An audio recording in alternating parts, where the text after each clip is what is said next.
இப்போ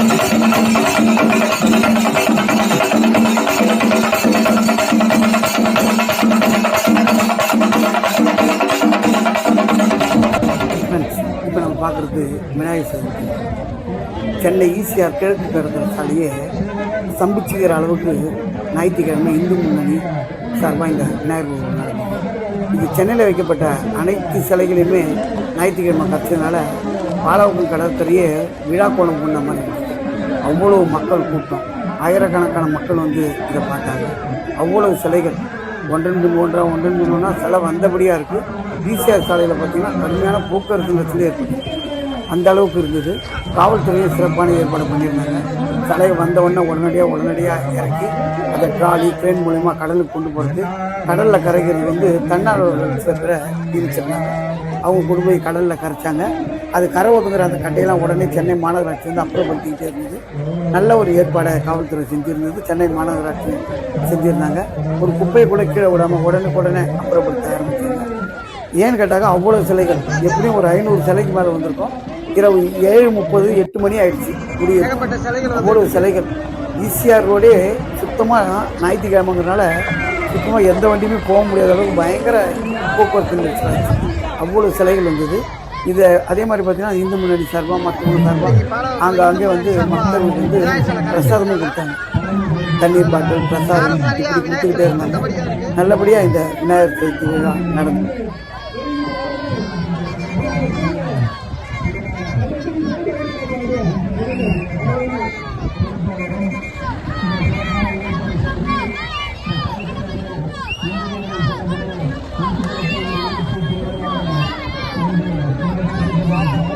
சாமிஜி அம்மா அவர்கள்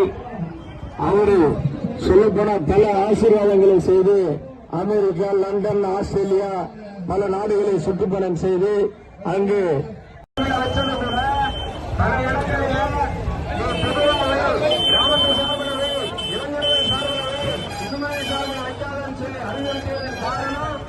இந்த திருமணி உடைப்பு அதிகமாக இருக்கு.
இந்த பிரம்மாண்டமான விநாயகர் சிலையெல்லாம் எப்படி கடலுக்கு கொண்டு போனாங்கன்னா ட்ராலி செட் பண்ணிட்டாங்க.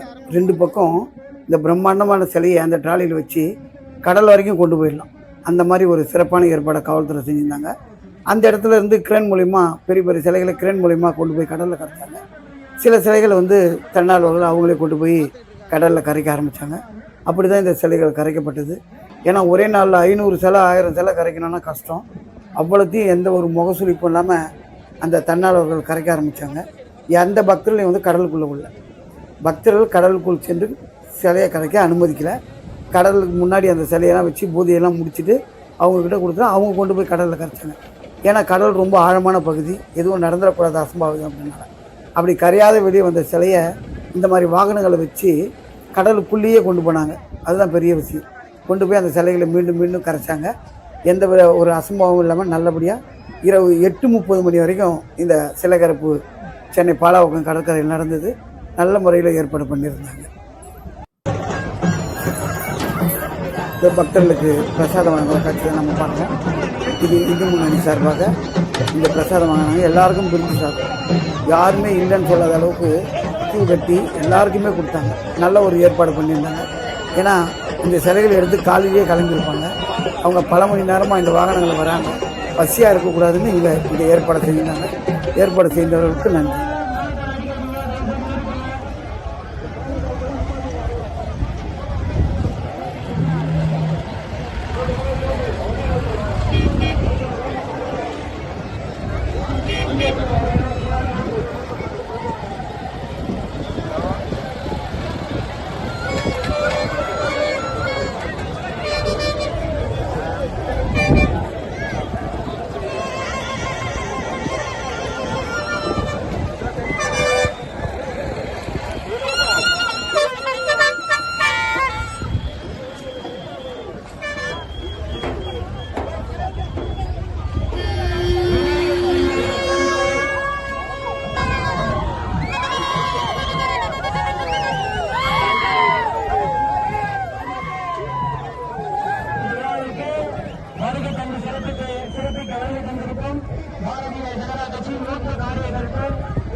சிலைக்கு பக்கத்துல யாரும் போகாதீங்க, கொஞ்சம் டிஸ்டன்ஸ்லயே